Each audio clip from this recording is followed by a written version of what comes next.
Des formes anguleuses, des visages comme des masques, épurés et distordus. À bien y regarder, on croirait voir un peu d'Afrique dans ses œuvres de Picasso. L'artiste s'en est bel et bien inspiré.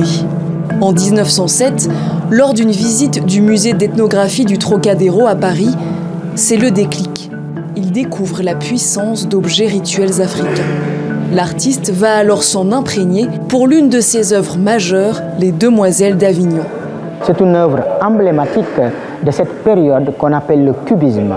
Et le cubisme, sa manière de faire et de procéder est inséparable de l'imaginaire de l'art africain. Mais les similitudes, c'est les caractères géométriques qui sont fondamentaux à une majorité des œuvres de l'art africain qui sont comme des boîtes qu'on assemble, qui ont une architectonie et un rythme extraordinaire. Picasso va nourrir ce dialogue intime et spirituel avec l'art africain toute sa vie. Le peintre espagnol collectionne même des sculptures africaines qu'il garde toujours près de lui. S'il n'a jamais mis les pieds en Afrique subsaharienne, ses œuvres, elles, ont voyagé pour la première fois sur le continent, à Dakar, en 1972.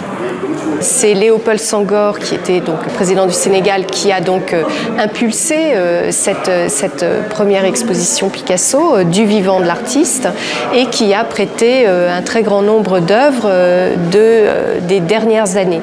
Donc il ne s'agit pas ici d'une reconstitution de cette exposition de 72, mais bien plus d'une évocation des liens entre l'œuvre de Picasso et les arts africains classiques.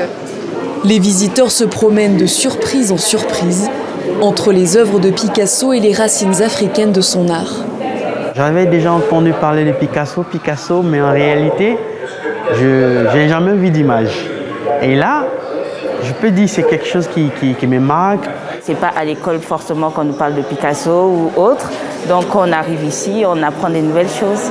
Ça nous rend fiers parce que l'Afrique n'est pas souvent mise de l'avant. Donc savoir qu'un grand peintre nous a mis de l'avant, ça nous fait vraiment plaisir.